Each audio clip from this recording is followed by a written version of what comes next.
On Saharatv Studios today, we have Mr. Gbadebo, Rhodes-Vivour. It's a pleasure having you on Saharatv. Same here, good to be here. Thanks for having me. Mr. Vivour, you're running on the platform of the People's Democratic Party Yes. for Lagos West Senatorial District. Yes. What are the major issues that will determine these elections? Well, the election will be determined by the people. I truly believe that, especially in my senatorial district, we have almost 11 million people, 3.2 million registered voters, and it's the main voting bloc of Lagos State.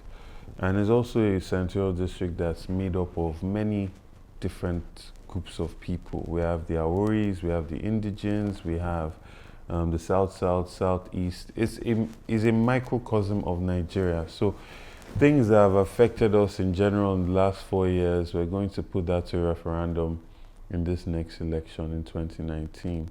If we talk about the things that will determine the election, obviously transparency of INEC to do what they're supposed to do and act as an unbiased arbiter or referee. Also, the security agencies to actually maintain their primary function of protecting lives and property, as opposed to being a tool or an extension for any political party, right? So these are things that we are hoping will be done and put in place so we can have credible and free and fair elections. Talking about Lagos West Senatorial District, a lot of negotiations, especially from the Lagos West Senatorial, are actually aggrieved with the present incumbent. Many have actually castigated him and blasted him that he's done absolutely nothing for them. I mean, what has... No, how I think, are you going to dislodge this? No, but in my opinion, you know, in politics, a politician's aspirations is where his heart is. This man has tried consecutively to become governor of Ogun State. There is no way that you can be trying to do that and also have your heart in Lagos. And it's very unfortunate that Lagos is considered the center of excellence. Lagos has had political leaders that have been seriously dynamic, strong, leading the race, pace setters, right? So it's unfortunate that Lagos in recent times has been the dumping ground of rejects of other states. So you have Ogun State rejects a senator, Olamileko, and he comes back to Lagos. Kogi rejects a Faleke and he comes back to represent Ikeja. It's extremely unfortunate, and I feel that Lagos has to show that indeed it is the center of excellence, and we have vibrant, young candidates that can come out and they don't have any other place to call home. They will not be distracted. This is the only place that they can call home, and this is the place that they will work to represent properly. Lagos West is the largest senatorial district in the country. It's made up of 10 local governments. The Badagry Express Road is a mess, considering that it's an international road.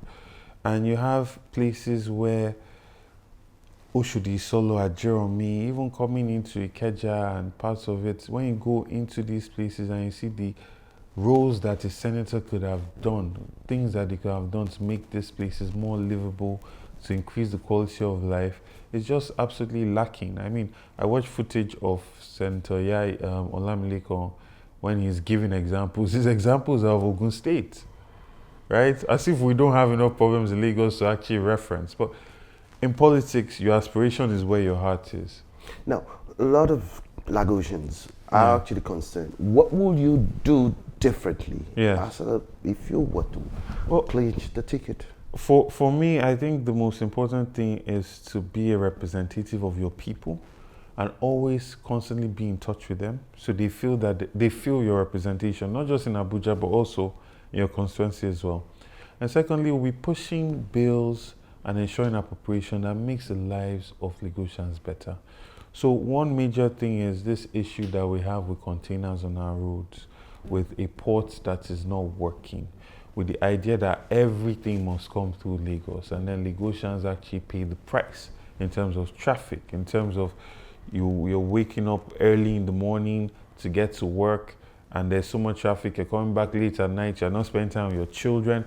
People don't understand that these things have an effect on the quality of your life, on the quality of the life that your children have.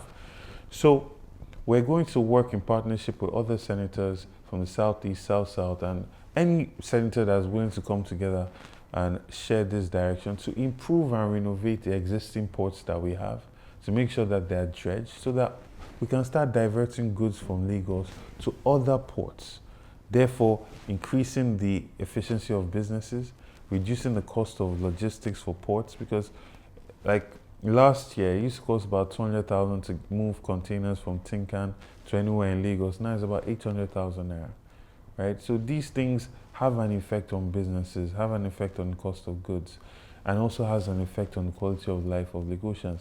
Pushing healthcare reform, pushing education reform, empowering our teachers, giving them the best kind of training while also increasing the quality that they must come in with, and then also working to increase their salaries as well. These are things that we're going to be pushing to ensure that Nigeria is ready to face the future, because right now it's just in a nosedive. I mean, when you hear my father, when he's talking about the education that he received in this country or the healthcare system that was there, we don't have that now. So it's very heartbreaking to understand that your country is constantly just going in a nosedive in every facet of life. Let me get your reaction on this. A serving minister in the present regime was quoted as to have asked the people in his region to vote for the continuity of the present government so that by the year 2023, power will shift to their region.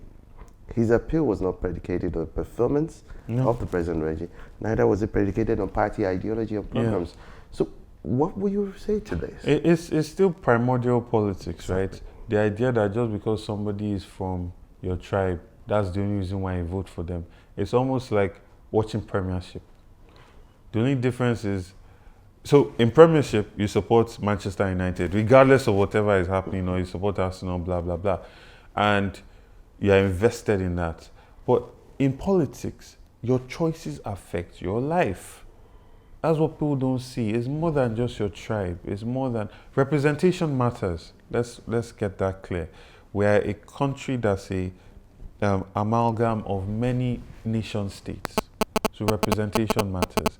But quality representation should be our target. It should not just be that we have somebody from a Yoruba man that's just there, so all of us must vote for a Yoruba man. What is his character? What's his capacity? What is his competence? What are the things that we can look at him and say, you know what, this is how he's going to move this country forward?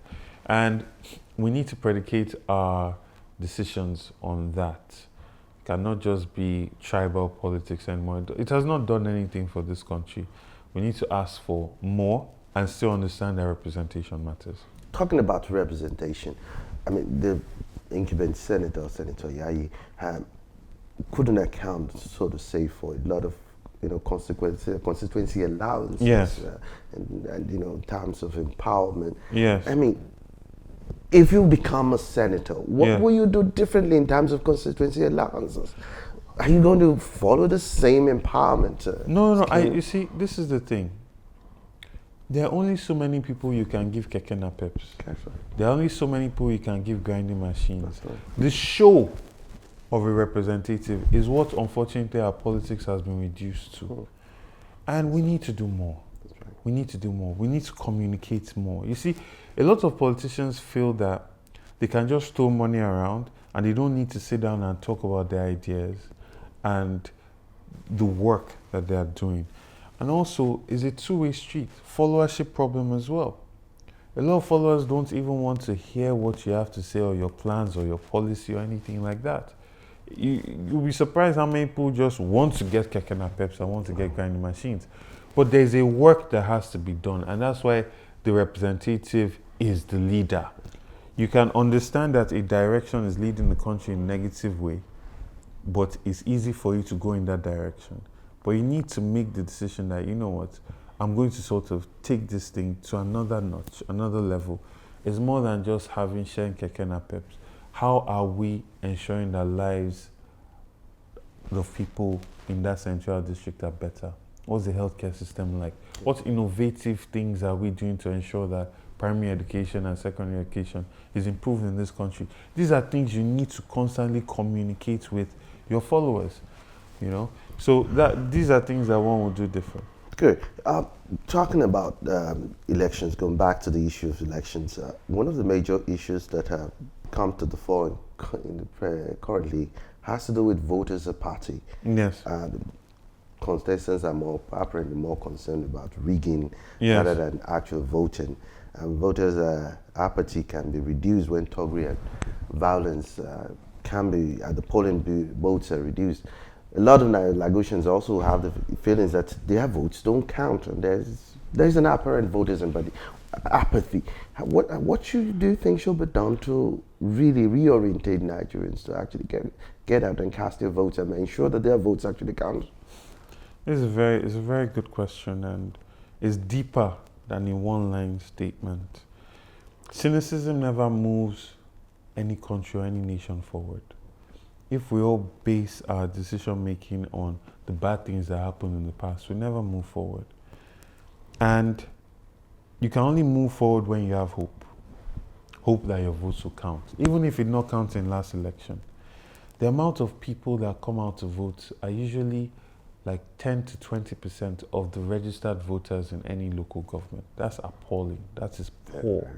Especially considering that we are suffering the consequences of the representatives that are elected in these processes. But a lot of Nigerians just feel that, you know what, I'm going to work, I'm going to focus on getting my family to be okay. I'm going to work on ensuring that I can send my children abroad. I'm going to work so I can ensure I can get good health care for myself. But you don't realize that even if you are rich in a place surrounded by so much poverty, you are poor, and that poverty will still find you. Whether it's in being able to hire certain types of people to make your company a successful one, whether it is an accident that happens on the road and you get to a hospital and you don't have oxygen, but you cannot fly out that night, poverty will always find you. You cannot just create an oasis of wealth for yourself in a country with so much poverty and think it will not get, it will eventually get you. And just the quality of life. I mean, look at all the wealthy people in this country. They have to be moving around with motorcades and so much police and so much security. Yeah. People don't understand that this is impinging on your quality of life. You know, so we need to do more as a people. A lot of things, power is not something that's just given to you. You have to fight for it. And it's a constant dialogue. You don't just vote for 4 years and sit down and be quiet. You have to be consistent about it. You have to come out, you have to get people to come out and vote, you know. And yes, security agencies need to do what they're supposed to do to ensure a safe environment for people to use their voting power. But I feel that we as the people also need to take the bull by the horns and actually deliver a sound referendum on the quality of our politics, because politicians only get worse. If somebody has been stealing and doing nonsense, has not been accountable, not been transparent, and he wins again, he's not going to all of a sudden start to do things differently. He's going to take more risk. She's going to take more risk. And they're going to push the envelope even further, which is at the detriment of the people. Talking about security and police neutrality, what should be done to ensure that the police, and all security agencies are not, used by the current government in order to thwart the 2019 general elections, because there seems to be a preponderance of police actions against presumed opposition. Yes. I mean, we saw it in Ekiti, we saw it in Osun. You know, it's very disgusting, to be honest with you. I feel, though, that our democracy is evolving. It's evolving slowly, but it's going to get there eventually. We've appealed to international agencies, to the international community to pay close eye and attention on what is going on in this next elections, because if we don't get it right and things just start going down, 100 million plus people in a place that's not stable can actually lead to the destabilization of at least a significant amount of this continent. That's a significant problem. So I believe that is going to happen. The party has also been reaching out and bringing a lot of awareness to this. The PDP has issued a lot of statements, sending out warnings to the security forces. Now, my hope and my prayer is that the concentration of security forces will not be as it was in Osun and Ekiti. Because now elections are going to be happening in the majority of the country. So that force to just come and descend on one particular state should not happen. And we're also working on our own security plans to ensure that we're not thwarted in this next election. Great. A lot of ideas: corruption, insecurity, terrorism, raising the minimum wage, tackling police violence have moved from the political fringes to the mainstream. Yes. And do you think we've reached a place where we can take promises from candidates like yourself on these issues seriously? Or do we need to do more to hold my politicians like yourself accountable? Democracy is a process that by itself is supposed to hold politicians accountable. In the sense that I tell you I'm going to do something, I have a manifesto, and you vote on me based on that and how convincing or how likable I am, right? And then if I do not deliver, you are supposed to vote me out. So the next person that wins understands that, you know what, these people are serious, and these people, this is what they want, and this is how they'll hold you accountable. That's where the check and balance comes in.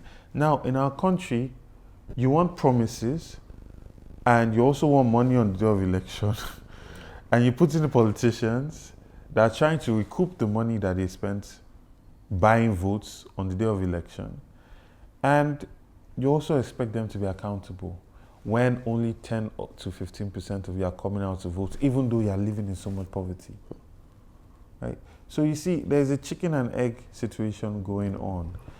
And you find the most interesting thing is that the people that they employed, the upper middle class, lower middle class, I feel have betrayed their responsibility to this country, especially Lagos State. Because when you look at the numbers, 10-20% of people are coming out to vote. You have almost 80% that are sitting there in their houses on the day of election. Now, if those people come out on that day of election, they are not the ones that are asking for money. They're the ones that are going to vote based on ideas, vote based on things that will move the country forward, not vote based on their stomach. Now, if those people could determine the shape of our politics, Nigeria is going to move forward very fast. Because every 4 years, they will vote, they will show a referendum of quality of governance that they have gotten. And these are the people that know the problems. These are the people that can profess some of the most amazing solutions. I mean, when you go online, the internet is awash with brilliant ideas of how to move this country forward, but you find most of them don't have PVCs or most of them don't come out on election day. So we leave most of the voting to people that are voting based on their stomachs. Now, let me ask this question, which is one of the issues that concerns Lagosians, and has to do with the representation of the PDP. For example, your gubernatorial candidate. Yes. Lagosians are concerned that he has not actually come out categorically to castigate the present government, especially as it comes to issues affecting Lagosians. And that's... I don't think that's fair. I mean, I read an article about 3-4 days ago where he was talking about how he's going to probe Alpha Beta. I think that's a fantastic idea. He's made several issues. He's touched on several issues in relation to the environment, the cleanness of Lagos, double taxation, several things about the quality of life of Lagosians and how we need to improve our transportation sector as well. And I know he's made several statements. He is going to officially start campaigning in December 1st, because those are the dates, right? So the National Assembly and the President, they're supposed to have started their own campaign, which is why you see my posters all over the place. He's going to start officially come from next week, so I'm sure that should be fine. We also need to understand that PDP pushed the Not Too Young to Run bill. Honorable Tony from Oshodi Solo did that.